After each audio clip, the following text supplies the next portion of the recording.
सुंदर तेधान उभे बीटे वारी तेरे पैसा में बीटे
बोलो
हेलो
या वादनानंतर आणि गायनानंतर मला असं वाटतं की माझे शब्द कुठेतरी कुंठित झाले. खूप आनंद. सागरातला खर तर हे सागर में घागर आहे की घागर में सागर आहे. तर खऱ्या अर्थाने सागराला आनंद झाला असेल. हे इन्व्हिटेशन भंडाराज महाराजांच्याकडून नाही मिळालेलं, हे सागराकडून मिळाले.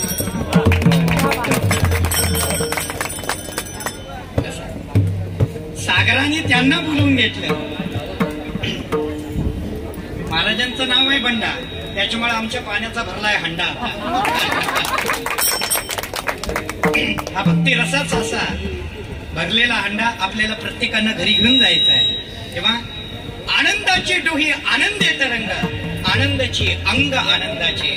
जगद्गुरु तुकोबारायांचा हा अभंग या सागराला, या सागराच्या संबंधित भक्ती रसाशी एकता प्रस्थापित करणारा हा अभंग आहे.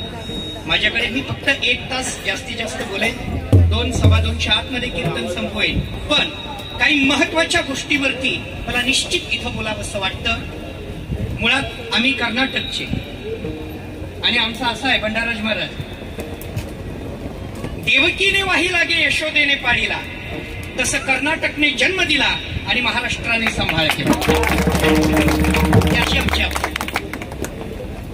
त्याच्यामुळे कन्नड मधून कीर्तन, मराठी मधून कीर्तन, आमच्या वेगवेगळ्या भाषेत कीर्तन असतं. तेव्हा इथं मात्र मराठी मधूनच आनंद घेऊ आपण.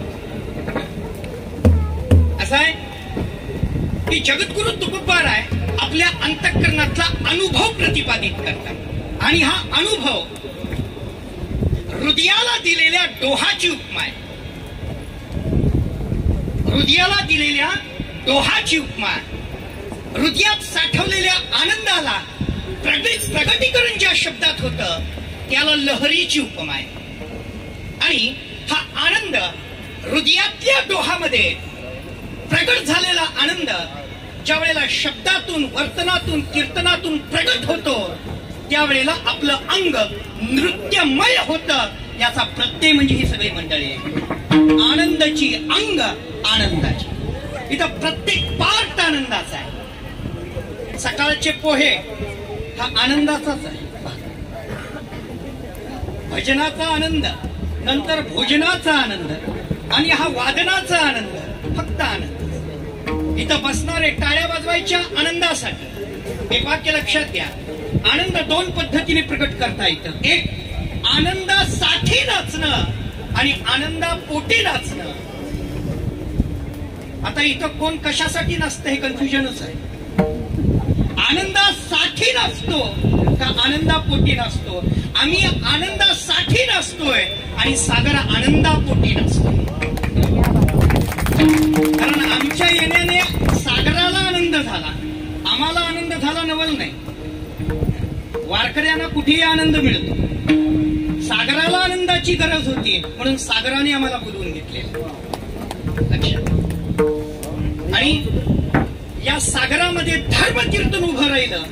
ही जगातली वारकरी संप्रदायातली सगळ्यात पहिली आणि सगळ्यात मोठी क्रांती. धर्म कीर्तन सागरामध्ये व्हावं. एरवी महानगरामध्ये होतं, पण आज सागरामध्ये व्हावं, काय मोठी नवलाई आहे. आणि ऐका, महानगरामध्ये गर्दी असेल पण सागरामध्ये अंतःकरणाची दर्दी माणसं बसलेली आहे. ही सगळ्यात महत्वाची गोष्ट आहे. जगद्गुरु तुकोबारायांचा आनंद प्रतिपादित करणारा हा अभंग वारकरी संप्रदायातलं पहिलं अनोखं नवलाईचं पाऊल आहे. नवलाई. नवल कशाला म्हणतात? नवल शब्दाचा अर्थ काय आहे? रोज घडते घटना आणि एखाद्या वेळेस घडत नाही त्याला नवल म्हणा, किंवा कधीच घडत नाही आणि एखाद्या वेळेस घडते त्याला नवल म्हणा. नवल शब्दाचा अर्थ काय? सूर्य पूर्वेला उगवतो, नवल नाही. अचानक पश्चिमेला उगवला, नवल आहे. सूर्य पश्चिमेला मावळतो, नवल नाही. अचानक पूर्वेला मावळला, नवल आहे. महानगरात कार्यक्रम होतो, नवल नाही. सागरात कार्यक्रम होतो, हे नवल आहे. ही सगळ्यात मोठी नवलाई आहे. आणि या नवलाईचे प्रतिनिधित्व करणारे आमचे बंडा महाराज. ज्या वेळेला त्यांचा कॉल आला त्यावेळेला मी बिनधास्त सांगितलं, निर्धास्त सांगितलं की आम्ही निश्चित कार्यक्रमाला उपस्थित राहू. आणि काल रात्रीचा हा अखंड प्रवास करून सकाळी इथं येणं झालं. तुम्हा सर्वांचं दर्शन झालं. खरं तर प्रत्येकांच्या ओळखी वगैरे मला काही जास्त नाहीये, पण वारकऱ्याला वारकऱ्यांच्या ओळखीशिवाय दुसऱ्या ओळखीची आणि दुसऱ्या आयडेंटिटीची गरजच नाही. वारकरी हीच आपली आयडेंटिटी आहे. त्याच्यामुळे हा आनंद आपण सगळेजण उपभोगत आहात. मी सर्वांना धन्यवाद देतो. एवढं मोठं मृदंग साम्राज्य इथे उभं राहिलेलं आहे आणि या मृदंगाचे राजे भंडाराज महाराज इथे बसल्यामुळे गुरुच्या सानिध्यात एक वाक्य लक्षात घ्या, गुरुच्या शरीराला स्पर्श करून आलेली हवा जर शिष्याला ऊर्जा प्रदान करत असेल तर गुरुची उपस्थिती शिष्याकरता काय करेल, काय सांगू झाले काहीची आपण ते अभंगाचं रूप आहे. आणि त्याच्यामुळे कुठेतरी भावकक्षा शब्दकक्षा बंद पडते आणि भावकक्षा प्रारंभ होते. मला वाटतं सागराला भरती आली असेल, पण आमच्या शब्दांना आहोटी लागल्यासारख्या भावना उचंबळून वाहत आहेत. सागर भरतीत आलाय पण शब्दाला आहोटी लागली का? कारण शब्दकक्षा तिथंच बंद पडते जिथून भावकक्षेला प्रारंभ होतो. आणि आजचा कार्यक्रम हा शब्दकक्षेत न समावणार आहे, म्हणून तो नृत्यातून प्रगट होतो. नृत्य हे शब्दाला पाठीमागं टाकणारं सगळ्यात मोठं साधन आहे, सगळ्यात मोठं आर्ट आहे, कला आहे. तेव्हा अशा या उत्कृष्ट कार्यक्रमामध्ये, उत्कृष्ट नियोजनामध्ये, उत्कृष्ट प्रयोजन हाती घेऊन हा कार्यक्रम काही विशिष्ट उद्देशाने देखील केलेला आहे. आनंद हा स्वरानंदाचा उद्देश नक्की आहे. मुळात स्वरानंद आनंदासाठीच जन्माला आलेला आहे, याच्यात नवल नाही. पण विश्व विठू माऊलीला विश्वापर्यंत पोहोचवण्याचं सगळ्यात अनोखं पहिलं पाऊल म्हणजे आजचा कार्यक्रम. आजचा कार्यक्रम हे विश्वाची माझे घर. मग घरातले सगळ्या बेडरूम मध्ये आपण जातो ना, मग जर विश्व माझं घर आहे तर सागरात काय येऊ नये, सागरात काय येऊ नये, याही संकल्पनेला हा जन्म देणारा कार्यक्रम आहे. खरं तर हा धर्मकीर्तनाचा कार्यक्रम आहे आणि या धर्म मंडपामध्ये, या आनंद मंडपामध्ये आपण सगळे एकत्रित आहात. याचं काही विशिष्ट उद्देश आहे, विशिष्ट उद्देश आहे. मूलतः जीवनाची सफलता हा उद्देश आहेच, याच्यात नवल नाही. पण आपल्या विचाराने स्फुरलेल्या या धर्माला किंवा धर्माने स्फुरलेल्या विचारांना गती मिळावी याच्यासाठी चाललेला हा अनोखा प्रयोग आहे.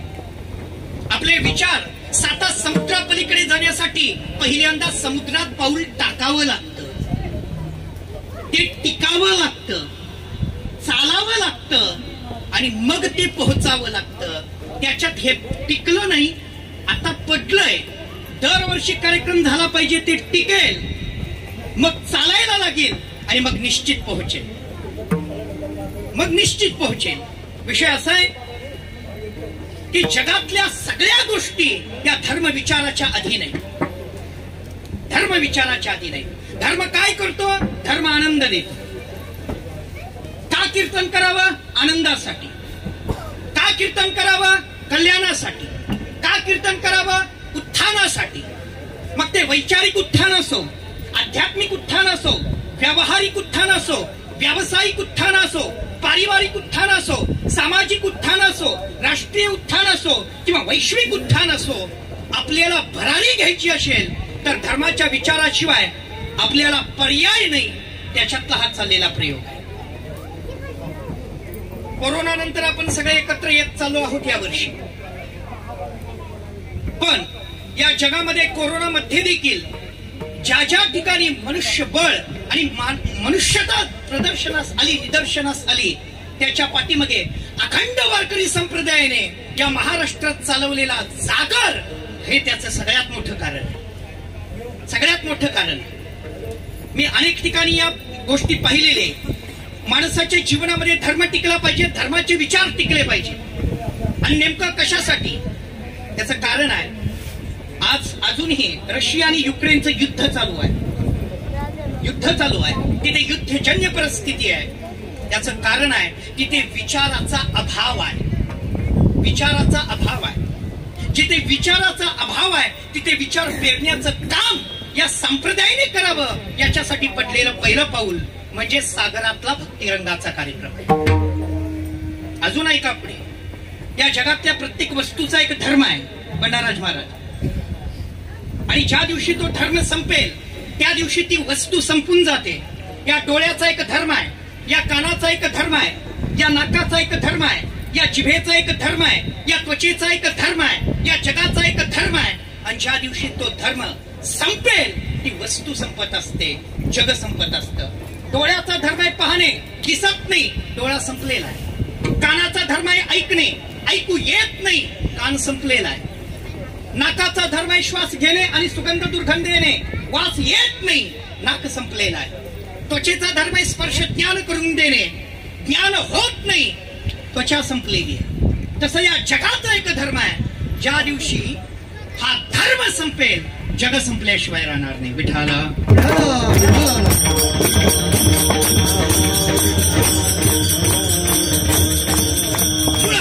धर्माची जी उत्पत्ती झाली ती या 2-3 कारणापोटी झालेली आहे. एक, जगामध्ये विचार बिंबवला पाहिजे, तो उगवला पाहिजे, तो वाढला पाहिजे, तो पसरला पाहिजे आणि त्याच्यातून आम्हाला भरघोस आनंद मिळाला पाहिजे, आत्मानंद मिळाला पाहिजे. मग तो स्वराच्या माध्यमातून असो, वादनाच्या माध्यमातून असो, गायनाच्या माध्यमातून असो, ज्ञानाच्या माध्यमातून असो, कर्माच्या माध्यमातून असो, उपासनेच्या माध्यमातून असो, आनंद हा आमचा अधिकार आहे. अधिकार. आणि तो अधिकार कोणी कुठे मिळवावा त्याच्या जागा सिलेक्ट आहे. विकृत आनंद संस्कृतीला विकृती बनवते आणि संस्कृती आनंद, संस्कारातून आलेला आनंद जगाला संस्कृती शिकवते. सगळ्यात महत्वाची गोष्ट आहे. धर्म शब्दाचा अर्थ काय? धर्मातून निर्माण होणारा आनंद. जगद्गुरु तुकोबाराय म्हणतात, आनंदाचे डोही आनंदे तरंग, आनंदाची अंग आनंदाची. मनुष्याचं जीवन संपूर्ण आनंदमय होण्यासाठी धर्माच्या विचाराच्या प्रवाहाची गरज आहे. आणि जोपर्यंत ती गरज आहे तोपर्यंत हरिकीर्तन या जगात राहिलाच पाहिजे. मला काय म्हणायचं आहे, जगात प्रत्येक वस्तूला एक धर्म आहे, जगाला एक धर्म आहे. धारयते इति धर्म. जो या जगाला धारण करतो त्या शक्तीचं नाव आहे धर्म. धारणात धर्म मित्याहू धर्मेन विधृता प्रजा. या संपूर्ण प्रजेला ज्या विचाराने धारण केलेला आहे त्या शक्तीचं नाव आहे धर्म. त्या शक्तीचं नाव आहे धर्म. म्हणून तो धर्म टिकावा हा आग्रह आहे. तो धर्म टिकला पाहिजे. का कीर्तन करायची? सागरात का कीर्तन करायचं? याचं कारण आहे. लक्षात घ्या, इथं माणसांची मन एकत्र येतात. इथं हा उत्सव आहे आणि उत्सव ऐक्याचा साधक असतो. उत्सव प्रेमाचा पोषक असतो. उत्सव भक्तीचा संवर्धक असतो. लक्षात घ्या. आणि या सगळ्या गोष्टी आपल्याला एका ठिकाणी प्राप्त होतात. आपण सगळे विज्ञान युगातले, हातामध्ये स्मार्ट मोबाईल घेऊन स्वतःला स्मार्टपणाने प्रेझेंट करण्याचा पदोपदी प्रयत्न करणारी आम्ही माणसं. ज्ञानाच्या सागरामध्ये प्रवाहामध्ये वाहणारी आणि अखंड ज्ञानाची ज्योत तेवत ठेवण्यासाठी सतत प्रयत्न करणारा हा आपला वर्ग 21व्या शतकातला आहे. पण हे जरी खरं असलं तरी देखील काही विज्ञानाच्या प्रयत्नांना मर्यादा येतात. मर्यादा अशी आहे की विज्ञान शक्ती देईल पण विज्ञान शांती देणार. विज्ञानाच्या काही मर्यादा आहेत. विज्ञान कुठेतरी कुचकामी ठरतं. विज्ञान शक्ती देईल, विज्ञान शांती देणार नाही. विज्ञान नजर देईल पण त्याच्यात माणुसकी भरण्याचं काम विज्ञान करू शकत नाही. अजून ऐका, विज्ञान 2 शरीरांना जवळ आणेल पण 2 मनांना एकत्र आणण्याकरता विश्व बंधुताची शिकवण विज्ञान देऊ शकते. विज्ञान हृदयाचं प्रत्यारोपण करेल. आता आपल्याकडे हृदयाचं प्रत्यारोपण बऱ्यापैकी घडतंय. विज्ञानाने एवढी प्रगती केली की हे हृदयाचे ते हृदय नाही, हेच हृदय तिथं आपण सेट करू शकतो. हृदयातलं हृदयात नाही, अख्खं हृदय देऊ शकतो. हे होऊ शकतं, पॉसिबल आहे, झालेलं आहे. विज्ञानाची प्रगती इतकी, मेडिकल सायन्सची उंचीवरती गेलेली आहे. हृदय प्रत्यारोपण करतो पण त्या हृदयात प्रेमाचं प्रत्यारोपण करण्याची ताकद विज्ञानात नाही. म्हणून हे धर्मकीर्तन आहे. विठ्ठल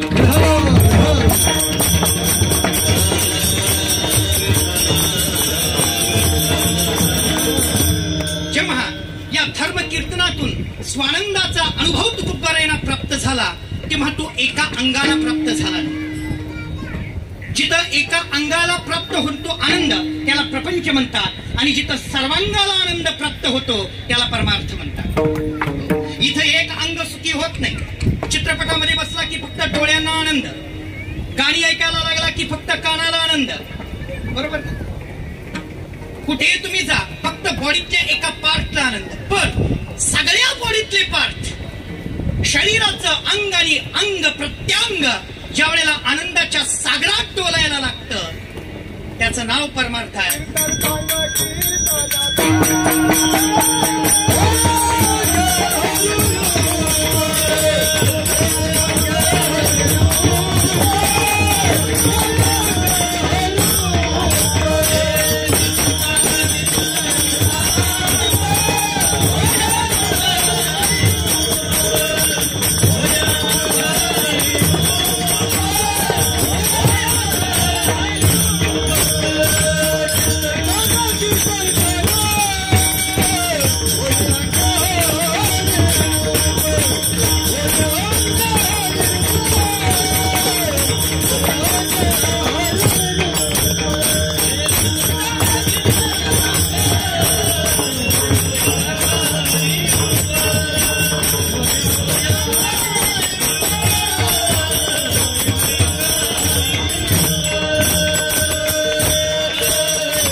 जगद्गुरु तुकोबारायांचा अजून एक महत्वाचा विषय असा आहे की जगद्गुरु तुकोबाराय आपल्या अंतःकरणामध्ये साठलेल्या आनंदाला ऍक्टिव्ह करतात, प्रेझेंट करतात किंवा त्याचं प्रगटीकरण करतात. आणि हा आनंद केवळ जगद्गुरु तुकोबारायांच्या अंतःकरणामध्येच होता असं काही समजायचं कारण नाही. इथं बसलेल्या प्रत्येक व्यक्ती किंवा जगातली प्रत्येक माणूस म्हणून घेणारी व्यक्ती या प्रत्येकांच्या अंतःकरणामध्ये तोच स्वानुभव इथं दडलेला आहे. होतं काय की त्याला ऍक्टिव्ह करण्याकरता विचारांची गरज असते. ऍक्टिव्ह करण्याकरता विचारांची, जसं आनंद हा अमूर्त आहे आणि तो मूर्त माध्यमातून प्रगट होतो. आनंद मूर्त नाही आहे. आनंदाला टेस्ट नाही, आनंदाला रूप नाही, आनंदाला आकार नाही, आनंद काळा का गोरा माहित नाही, पण आनंदाचा अनुभव इतका मोठा आहे तो मूर्त माध्यमातून प्रगट होतो.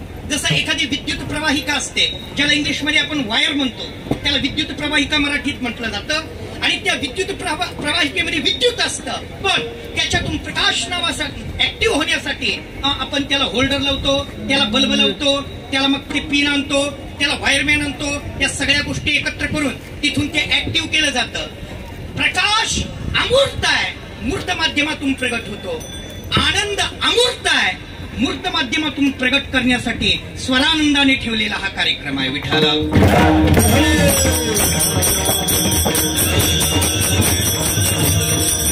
आनंदाच्या अंतःकरणात नाही, इथं बसलेल्या प्रत्येकाच्या अंतःकरणात आनंद आहे. फक्त होतं काय, त्याला जे आवडतं ते मिळालं की त्या माध्यमातून ते प्रगट होतं. काहींना डीजे मिळाला की ऑटोमॅटिक नाचायला लागतं. त्याचं कारण असं आहे की त्याला ते आनंद त्याच्या अंतःकरणात मुळात आहे. जसं एक ज्ञानेश्वरीमध्ये ओळी आहे भंडाराज महाराज, मोटके गुरुमुख उदयीच दिसे आणि हृदयी स्वयंभूची असे, प्रत्यक्ष फाव लागे तैसे अपयसया. मोटके गुरुमुखे उदयीच दिसे, हृदयी स्वयंभूची असे. मुळात आनंद हा हृदयात स्वयंभू आहे, त्याला कुठून बाहेरून आणावं अशी अजिबात गोष्ट नाही.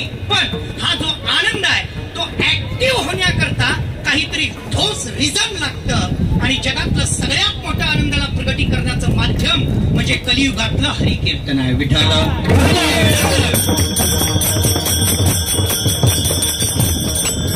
त्याच्यामुळे स्वरानंदाचा हा कार्यक्रम आपल्याला काही विशिष्ट गुण प्रदान करणार आहे.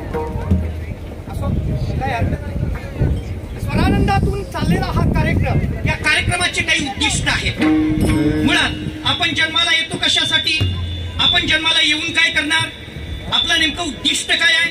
आई बापाला आनंद मिळावा म्हणून तरी आपला केवळ जन्म झाला नाही ना, का याच्या पलीकडे देखील आकाशामध्ये वीज चमकावी आणि क्षणामध्ये अंतर्धान पावावी एवढ्यासाठी असं आपलं क्षणिक जीवन नाही ना 2020 सारखं.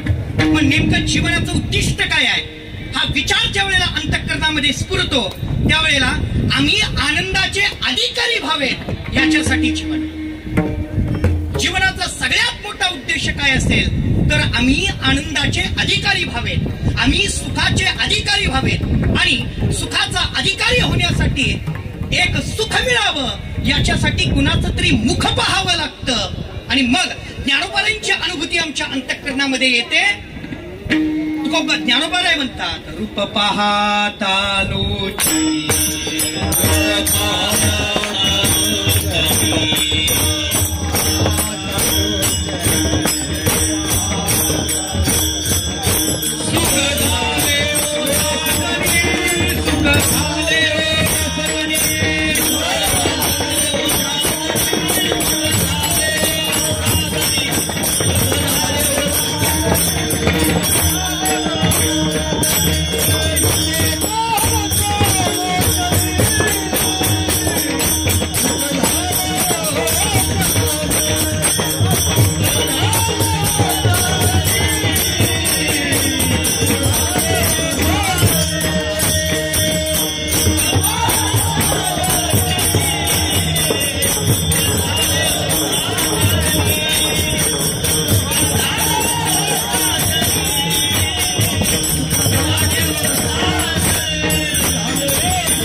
की आपल्या ठिकाणी मी आवर्जून सांगतो तुम्हाला, प्रत्येकाच्या अंतःकरणामध्ये आनंद आहे, पण महत्वाचा विषय असा आहे की ज्याच्याकडे जी क्षमता आहे तोच व्यक्ती त्या आनंदाचं प्रगटीकरण करून देऊ शकतो.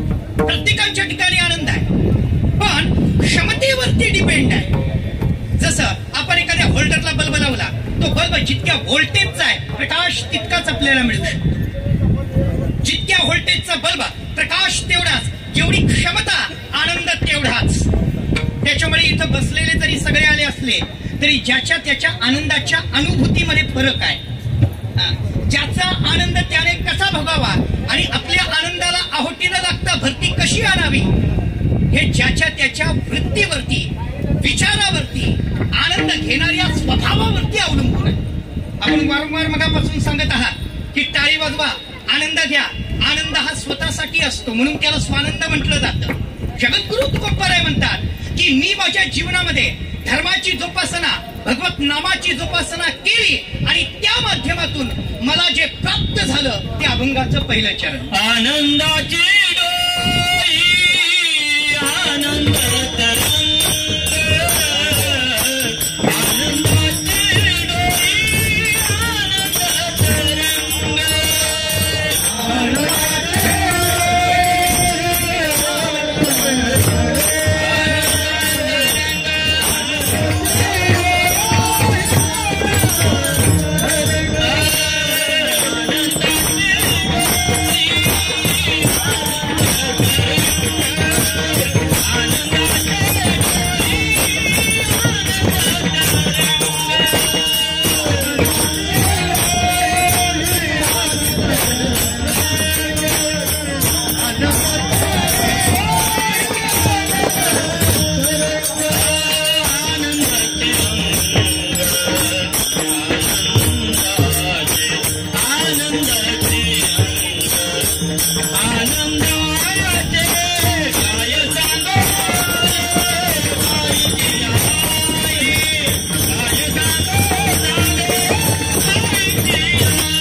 कृतीतून प्रगट होतं काय? एखाद्याने साखर खाल्ली आणि साखर खाल्ल्यानंतर एखाद्याने विचारलं साखर कशी आहे? उत्तर काय सांगितलं? गोड आहे. गोड म्हणजे कशी आहे? मग त्याने परत उत्तर दिलं कोल्हापुरी भाषेमध्ये, लई गोड आहे. लई गोड आहे म्हणजे नेमकं किती गोड आहे? नादच खोळा इतकी गोड आहे. हे सगळे कोल्हापूरचे वर्ड्स आहेत बरं का. खूपच खूपच गोड आहे. अहो लई म्हणजे किती? अहो फारच गोड. नेमकं किती? अहो लई भारी. आपण नेमकं किती? मग त्याने उपाय काढला. हातामध्ये साखर घेतली, चिमटभर त्याच्या हातामध्ये ठेवली, त्याला म्हटली तू खा आणि मग सांग साखर किती गोड आहे. लक्षात घ्या, साखर किती गोड हे शब्दात सांगता येत नाही. तुकोबाराय म्हणतात मला शब्दात आनंद सांगता येत नाही. म्हणून काय?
आणि स्वरानंदात आनंद किती मिळाला हे समजण्याकरता प्रत्यक्ष सागरात यावं लागतं. ही सगळ्यात महत्वाची गोष्ट आहे. त्याच्यामुळे इथून किती जरी प्रक्षेपण होत असलं लक्षात घ्या तरी तो आनंद बसलेल्यांना मिळणार नाही. बसलेल्या झोपाळ्यात बसलेल्याला आनंद झोपाळा बघणाऱ्यांना कधीच मिळत नाही. लक्षात घ्या, त्याचे डोळे नुसता लेफ्ट राईट जात असतात पण राईट आनंद त्याच्या जीवनात मिळतच नाही. त्याच्यासाठी प्रत्यक्ष बसावं लागतं. ही सगळ्यात महत्वाची गोष्ट आहे. त्याच्यामुळे आम्ही इथं आलेले सगळे भाग्यवंत आहोत असं म्हणायला हरकत नाही. हरकत नाही. काय सांगू झाले काहीची आबाही. प्रत्येकाची वृत्ती अशी कंट्रोलच्या बाहेर गेलेली आहे. बरोबर ना? आनंदे निर्भर डुलत असतो. इथं नाचताना निर्भयतेने नाचणारी माणसं मी पाहिली. ही सगळी वारकरी मंडळी काय नृत्य आहे, काय नर्तन आहे. अरे इथं नर्तन करावं, इथंच कीर्तन करावं, मग जगातलं सगळ्यात चांगलं वर्तन पण इथंच होणार. लक्षात घ्या, काय नर्तन आहे. कुठेतरी नाचण्यामध्ये काय आनंद आहे. नाचायचंच आहे तर नाचू कीर्तनाचे रंगी ज्ञानदीप लावू. याच्यातून काहीतरी घेऊन जाणार आहोत आपण. सगळ्यात महत्वाची गोष्टी आहे. धर्माचे विचार का टिकावेत याचं सगळ्यात मोठं कारण हे आहे. धर्म टिकला की जग टिकतं. धर्म टिकला की तो आचारात आहे, तो विचारात आहे, तो उच्चारात आहे, तो संस्कारात आहे. आणि बंडाराज महाराजांनी आपल्या शिष्यांना केवळ कला शिकवली नाही, जीवन जगण्याची कलाही शिकवली. केवळ कला हा पाठ कलाकाराचा असतो. वारकरी फक्त कला शिकवत नाही, तो जीवन जगण्याची कला शिकवतो. आणि हे बंडाराज महाराजांनी सगळ्यात महत्वाची गोष्ट केलेली आहे. इथं संस्कारी मुलं आहे. आणि असं असतं, तुम्ही जे आता या मुलांना सगळ्यांना घडवता, आता तो पोरग किती लहान आहे बरोबर, पण त्याचं वादन किती महान आहे. सगळ्यात महत्वाची गोष्ट आहे. लहानपण कशाला म्हणतात सांगू का? डोळ्याला जे दिसेल आणि कानावर जे पडेल त्याचा कित्ता गिरवण्याचा छंद म्हणजे बालपण. तुम्ही दाखवाल ते बघतात, तुम्ही ऐकवाल ते ऐकतात, आणि जे बघतात जे ऐकतात प्रगटीकरण त्याच करतात. लक्षात घ्या, हे संस्कार जे दाखवायचे ते दाखवलं पाहिजे. आता महाराजांनी, भगवान महाराजांनी हा विषय मांडला होता. मुळात पक्वाच जसं स्वर निर्माण करणारा वाद्य आहे तसं जीवनामध्ये स्वर निर्माण करण्याकरता ही वादन झालं पाहिजे. आणि ते विचाराचं वादन असतं. विचाराचं मुळात संस्कार काय? आपल्याकडे एक किस्सा बंडाराज महाराज मी तुम्हाला आवर्जून सांगेल. संस्कार काय असतात. आपण फार मोठी क्रांती करत आहात की या पोरांना इतके महान संस्कार देऊन संप्रदायाचं इतकं मोठं प्रचार प्रसाराचं कार्य तुम्ही हाती घेतला. एक किस्सा आठवला. एक आमदार, आमच्या भागातला, कोल्हापूर भागातला आमदार, ज्याच्या मुखामध्ये केवळ नालायक, हरामखोर, बेशरम, निर्लज्ज, बेअक्ली शिवाय दुसऱ्या शिवाय नसायचे. आता बऱ्याच अंशी राजकर्त्यांना आपल्या कार्यकर्त्यांवरती अशा पद्धतीचा दबाव आणि दबंगगिरी करण्याची पूर्वापार परंपरा आहे. तेव्हा तो त्या आपल्या कार्यकर्त्यांना म्हणायचा, नालायकांनो काम करा, हरामखोरांनो काम करा, बेशरमांनो मला एवढ्या शिवाय येतात, कोकणातल्या जाताना शिकवा. तो त्याच्या मुखातून शब्द बाहेर पडायचे. आणि त्याच आमदाराच्या घरात एक लहान पोराचा जन्म झाला. बघा संस्कार काय असतात भंडाराज महाराज. आणि मग त्याच्या मुखातून शब्द बाहेर पडायचे. ते पोरग पाण्यामध्ये झोपलेलं असायचं, कुठेतरी रडत असायचं, कुठेतरी बघत असायचं, आणि त्याच्या कानावरती त्याच्या बापाने उच्चारलेली शब्द कानावरती सातत्याने पडायची. नालायकांनो काम करा, हरामखोरांनो काम करा, निर्लज्जांनो काम करा. ते वारंवार कानावरती पडलं. ते मूल रडता रडता रांगायला लागलं, रांगता रांगता चालायला लागलं, चालता चालता बोलायला लागलं, आणि काय बोलायचं विसरून गेलं. त्याच्या बापाने एक त्याला किटकिट गाडी आणून दिली. आम्हाला पंढरपूरवरून आमचे वडील आणून द्यायचे पप्पा माझे. ती असे लाल दिव्याची गाडी असायची. त्याच वेळेला लाल दिव्याची हाऊस फेडून घेतली. ते लाल दिवा ती किटकिट किटकिट किटकिट किटकिट गाडी पळवली की लाल दिवा लागायचा. त्या लहान मुलाला, आमदाराच्या पोराला त्या आमदाराने किटकिट गाडी आणून दिली. ती गाडी किटकिट असं पळवायचं NH4 हायवेवरती किटकिट किटकिट किटकिट किटकिट करून. आणि ते बोलायचं काय ऐका महिला वर्ग, ते काय म्हणायचं माहितीये का, ज्या नालायकांना गाडीत बसायचं लवकर बसा, ज्या हरामखोरांना गाडीत उतरायचं लवकर उतरा. त्या कानावरती ते संस्कार पडलेले होते. तो आमदार बघितला आणि नवलाई. ते म्हणा लागला, अरे अजून एवढं पोरग नालायक हरामखोर म्हणतं, म्हातारपणी मला घरात ठेवतो की नाही. त्यानं लगेच सांगितलं, नालायका कोपऱ्यात बस, शिव्या देतोस. ते पोरग घाबरलं, खिशात गाडी घातली. ती छोटीशी चड्डी एवढा मोठा खिसा त्याच्यात घातली आणि बाजूला बसली. ते पुन्हा न्यूज वाचण्यामध्ये आपले आमदार साहेब पुन्हा मस्त व्यस्त. न्यूज पेपर उघडला. आमदाराचं पोरग इतक्या लवकर शांत बसते. जसा काय बापाने न्यूज पेपर उघडला, याची गाडी पुन्हा खिशातून बाहेर आली आणि पुन्हा धावायला लागली. पुन्हा किटकिट किटकिट किटकिट किटकिट पळायला लागली. आणि आता त्याच्या मुखातले शब्द नवलाईचे होते. ते काय म्हणू लागलं माहितीये का, आत्ताच एका हरामखोरामुळे गाडी 10 मिनिटं जाग्यावर. त्याच्यामुळे ज्या नालायकांना गाडीत बसायचं लवकर बसा, ज्या हरामखोरांना गाडीतून उतरायचं लवकर उतरा, कारण या हरामखोराचा परत काही भरोसा नाही. संस्कार महत्वाचे. जे दाखवाल ते बघतात, जे ऐकवाल ते ऐकतात, आणि प्रगतीकरण त्याच करतात. मी जास्त काही बोलणार नाही. मला तुम्ही दिलेल्या संस्काराचं कृतज्ञता व्यक्त करायची आहे. आणि या सागराला उद्देशून अभंग निवडायचा आहे, एवढंच मला करायचं आहे. इथं अभंग सोडवायचा विषय नाही. इथं अरे अभंगच आपल्याला सोडवतो. आणि मुळात जेवढे सुटले तेवढेच इथं आले, जे अडकले ते घरातच काही कोणाला सोडवायचा प्रश्न आहे. जे सोडून आले त्यांना काय सोडवायचंय.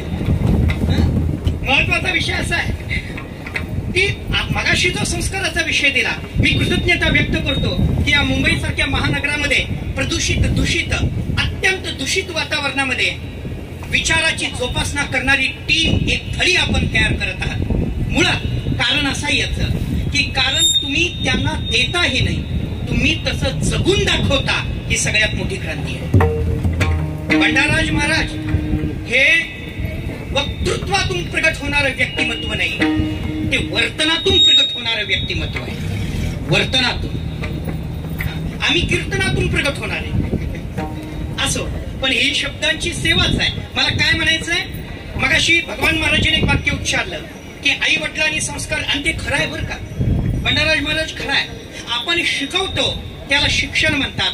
तो शिक्षित झाला आणि आधी त्याला सु नावाचा उपसर्ग जोडतो, त्याला संस्कार म्हणतात. संस्कार आणि शिक्षण याचं एकत्रीकरण म्हणजे सुशिक्षित व्यक्तिमत्व. म्हणजे सुशिक्षित व्यक्तिमत्व. माझ्या क्लासवरती आता आमच्या पुण्यामध्ये क्लासेस आहेत सगळे, 8th पासून TY BCom BSc पर्यंतचे सगळे आपले जी नीट, जे काही JEE नीट, MHT, CET क्रॅश कोर्स सगळे आम्ही घेतो. तिथं जे पालक वर्ग आमच्या समोर उभा राहतो, दर संडेला त्यांचा एकच तक्रार असते, आमची पोरं ऐकत नाही. पोरं ऐकत नाही ही प्रत्येक पालकांची. आता जेवढे इकडे पालक आहेत, काही बालक पण आहेत, काही पालक पण आहेत, जेवढे पालक आहेत त्यांची तक्रार एकच आहे, लहानपणी मुलगा ऐकत नाही आणि लग्न झाल्यानंतर पहिल्यासारखा राहिला नाही. मला शिका प्रत्येकायांची हीच प्रॉब्लेम्स आहे. मला काय म्हणायचंय, पोरगा ऐकत नाही याचं कारण काय? याचं कारण असं आहे, याचं गीतेमध्ये उत्तर आहे. ऐका, गीतेत उत्तर आहे. गीता काय सांगते? यद्यदाचरति श्रेष्ठस तत्तदेवेतरो जनः येत वडील जे जे करीती तया नाम धर्म ठेविती येरानुष्ठिती सामान्य सकळ. आत्ताची पोरं ही श्रवणीय नाहीत, ती अनुकरणीय आहेत. विठ्ठल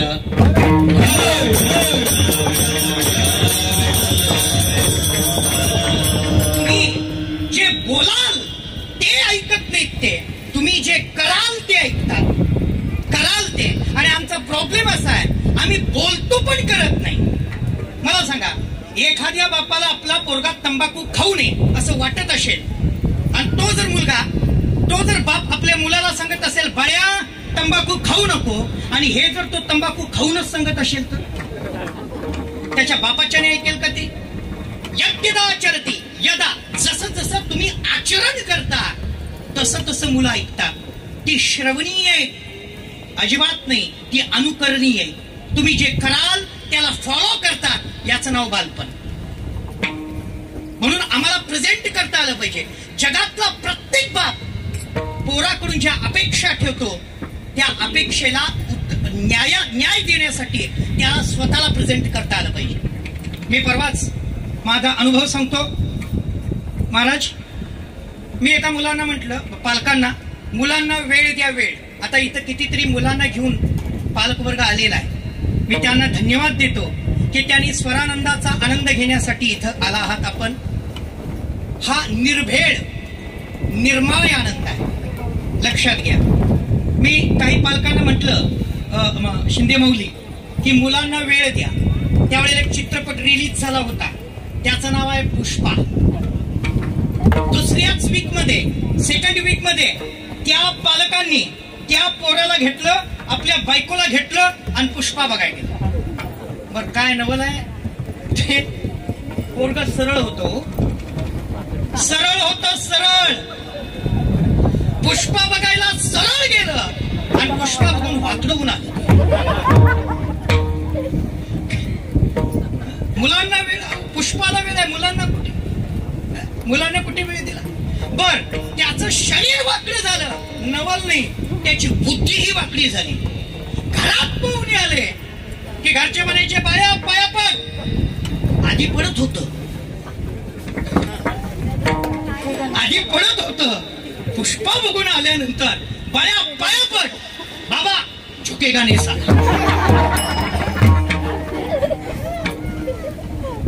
संस्कार याला म्हणतात. मी तरी म्हणतो, पुष्पराज बघायला जाण्यापेक्षा भंडाराज बघायला आले.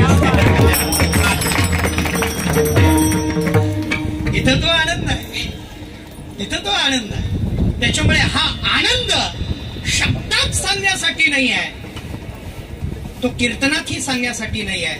कीर्तन फक्त आज भगवंताच्या नामावर नर्तन करण्यासाठीच आहे. इथं कुठे शब्दांची रेलचेल चालणार नाही.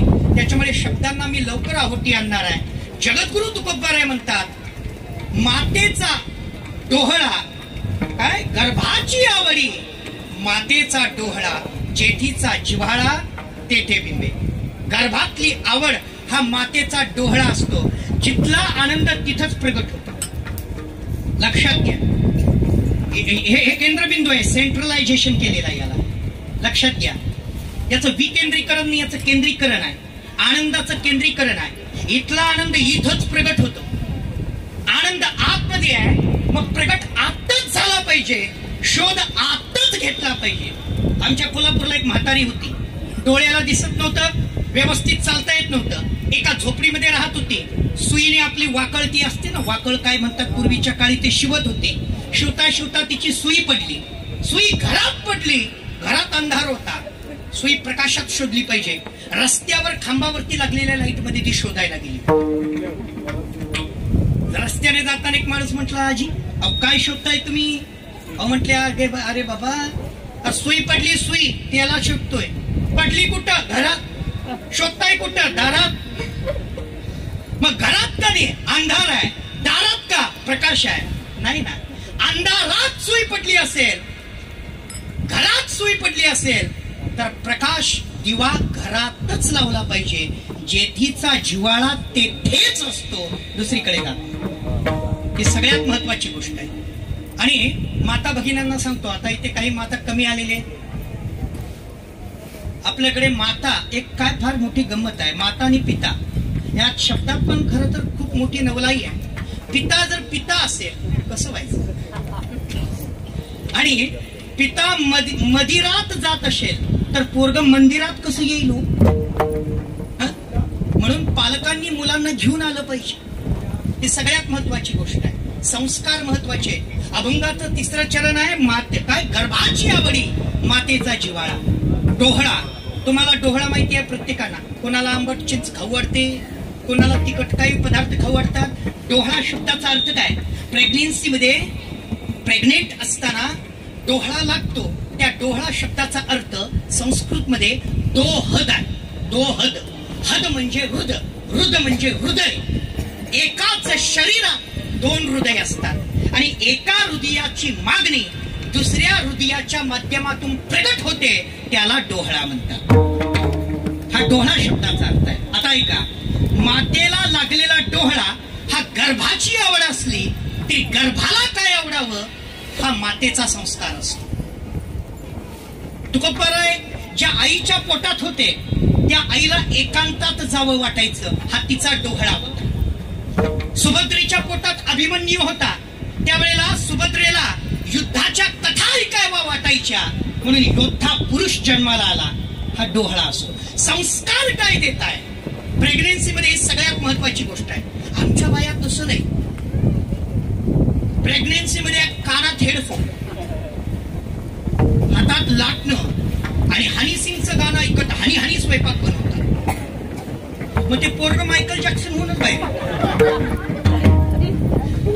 त्या गर्भावर संस्कार कसे आहे ते तिथल्या तिथं कळतं. तुमच्या संस्कारावरती गर्भाची आवड निर्माण होते आणि जिथं आवड आहे गर्भ तसाच बनतो. बंडाराज महाराजांनी या परिवाराला संस्कार दिले आणि या संस्काराचा जो प्रतिबिंब आहे ते इथं बघायला मिळतं. जेथीचा जिव्हाळा तेथे दिसे, हा जिव्हाळा इथं दिसतो. आणि जगद्गुरु तुकोबाराय म्हणतात की हा आनंद इथंच प्रगट झाला, तो माझ्या मुखातून न सांगता येण्यासारखा आहे, फक्त तो ठासलेला आहे. अभंगाचं शेवटचं चरण.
आनंदाचे डोही आनंद तरंग आनंदाची अंग आनंदाचे. जगद्गुरु तुकोबार आहे. माझ्याकडे जास्त वेळ नाही, 5 मिनिटात कीर्तन आवरणार आहे. जरी सूचना असेल कीर्तन वाढवायची तरी देखील कार्यक्रम हा पुढे अजून बराच होणार आहे. हरिपाठ हा परिपाठ आपल्या जीवनाचा जो आहे त्याचा आनंद आपल्या सर्वांना घ्यायचा आहे. आता भूकही लागली असेल त्याच्यामुळे कीर्तन लावण्याची चूकही करणार नाही आणि वेळेत कीर्तन अवघ्या 5 मिनिटांमध्येच कीर्तन संपवेल. समारोपामध्ये फक्त आभार प्रदर्शन आहे. पहिलं आभार मी महाराजांचं गुरुवर्यांचं मी इथं सांगेन. खरं तर ह्या सगळ्या ज्योती इथं जमलेल्या आहेत आणि या ज्योतींनी तेजाची ओवाळणी करणे म्हणजे बंडराज महाराजांची आम्हा सर्व शिष्यांनी ओवाळणी केली. या प्रचंड मोठ्या तेजाला आपण या वादनाने ओवाळतोय. खरं तर हे व्यासपीठ जे उभं केलेलं आहे सागरात, त्या व्यासपीठाच्या पाठीमागे कसं असतं माहितीये का, एक मोठी फ्रेम दिसते, त्याच्यावरती सुंदर चित्र दिसतं, त्या चित्रात लपलेलं चरित्र दिसतं, पण त्या चरित्राला आणि चित्राला प्रेझेंट करणारा त्या फ्रेमच्या पाठीमाग न दिसणारा एक खिळा असतो. खिळा असतो त्या फोटोच्या पाठीमाग असतो, तो दिसत नाही पण तो त्याच्यावरती अवलंबून असतो. हे जे सगळं वैभव दिसतं हे ज्यांच्या मुळे दिसतं ते आधार देणारे खिळे म्हणजे या या या या सगळ्या गावातील, गावाचं नाव काय आपल्या पाचूबंदर. पाचूबंदर, या पाचूबंदर गावातील सर्व ही मंडळी, खरं तर या मंडळींनी सहकार्य केलेलं नाही, सत्कार्य केलेलं आहे. सत्कार्य केलेलं आहे. आणि संप्रदाय हा भावना प्रधान कार्याला प्राधान्य देणारा संप्रदाय. या संप्रदायामध्ये आता हा सगळा मच्छीमार व्यवसाय करणार आहे, पण मगाशी महाराज बोलले की आपल्या संप्रदायामध्ये एक संत असा होऊन गेलेला आहे की खरं तर तो जगमान्य असेल की नाही माहित नाही, पण संतमान्य आणि देवमान्य निश्चित आहे. सजन कसाया विकू लागे मॉस, हा जर संप्रदायातला संत असेल तर हे सगळे संतांचे सेवक व्हायला काय हरकत आहे. लक्षात घ्या, मी या पाचूबंदर गावातील सर्व नागरिकांना, तरुणांना, वृद्धांना, मार्गदर्शकांना, सगळ्या लहान थोरा मोठ्यांना अभिवादन करतो, आभार व्यक्त करतो. या व्यासपीठाची निर्मिती तुम्ही करून दिली. खरं तर या व्यासपीठावरती डीजे लावून एक नृत्यही झालं असतं, पण हे व्यासपीठ कशासाठी आहे? या व्यासपीठावरती एखादा प्लेटो यावा, या व्यासपीठावरती एखादा न्यूटन यावा, या व्यासपीठावरती एखादी ज्ञानाई यावी, या व्यासपीठावरती एखादी जनाई यावी, या व्यासपीठावरती एखादी मुक्ताई यावी, याच्यासाठी व्यासपीठ आहे. या व्यासपीठावरती एखादी विश्वसुंदरी आणावी, तिने हात वर करावा आणि तरुणांनी किंचाळ्या माराव्यात, याच्यासाठी हे व्यासपीठ नाही. लक्षात घ्या, प्रसिद्ध प्रिय लोकांना जन्म आहे पण चरित्र नाही, असं चारित्र्यहीन लोकांसाठी व्यासपीठ नाही. हे उभं केलं ते चारित्र्य संपन्न लोकांसाठी. म्हणून या पाचूबंदर गावातील नागरिकांना धन्यवाद देतो की तुम्ही जे केलं हे वारकरी संप्रदायाच्या दृष्टीने. म्हणून कोकण याचा अर्थ काय? जगापेक्षा जे काकणभर जास्त त्यांना कोकण म्हणतात. एक पाऊल पुढेच असतं. प्रेझेंटेशन कोकणातूनच शिकावं. आज ही वारकरी संप्रदायात जिथं पण दिंडी असते त्यांचं वस्त्र, आभूषण, चालणं, बोलणं, वागणं, उठणं, बसणं या प्रत्येक गोष्टीत एक तंत्रशुद्धता, एक डिसिप्लिन असतं. आणि हे डिसिप्लिन कुणीही जगातला माणूस बघितला कोकणातली दिंडी आहे लक्षात घ्या. हे इथलं वैभव आहे. आणि अशा वैभव संपन्न या कार्यक्रमाला मी अभिवादन करतो. खंडाराज महाराज, आपण फार मोठं कार्य करताय. आपलं या मोबाईल मधून संवाद झाला. आज महासागराने आम्हाला बोलवलं. त्याच्यामुळे महासागरावर जळणारा अजून हा स्पेस, आकाश मोकळाच आहे. एकदा त्या आकाशात कीर्तनाची भरारी व्हावी. लक्षात येते ना. तसं महाराजांनी संकल्प बोलून दाखवलेला आहे. आज सागरात, उद्या गगनात. लक्षात घ्या, आपल्याकडे वेगवेगळे प्राणी आहेत. जलचर आहेत, भूचर आहेत, नभचर आहेत. अरे भूचरांच्या करता तरी कायमच असतो. आज जलचरांच्या करता बंडराज महाराज उपस्थित आहेत. उद्या नभचरांच्या करता ते उपस्थित राहतील आणि आपण सगळे त्यांच्यासोबत असू. हा विश्वास आहे. हे सत्कार्य आपल्याला सतत करत राहायचं आहे. आज संपूर्ण महाराष्ट्र युट्यूबच्या माध्यमातून बघतोय. जो नाही आला तो जळतोय. लक्षात घ्या. आणि इथं आलेला त्यांना चांगल्या प्रकारे चालतो. जाण्याचं काम चालू आहे इथे. असं आता आपण हा कार्यक्रम इथे कीर्तनाचा विराम देऊया आणि या स्वरानंदानंतर आता भोजनाचा आनंदही घेऊया. भोजनानंतर नियोजनाप्रमाणे जो पुढचा कार्यक्रम आहे तो वेळेत पूर्ण होईल. झालेली सेवा सद्गुरूंच्या चरणी समर्पित करतो. माझ्या खरं तर मी त्यांना काय म्हणावा प्रश्न आहे. माझी योग्यता नाही भंडाराज महाराजच्या नावाने, पण त्यांनी ती सवय लावली त्याच्यामुळे मी म्हणतो माझे ते गुरुवर्य या नात्याने आज मी त्यांना नतमस्तक होतो. ही सेवा त्यांच्याच चरणावरती समर्पित करतो आणि इथे विराम देतो. ज्ञानेश्वर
वासुदेव हरी वासुदेव हरी.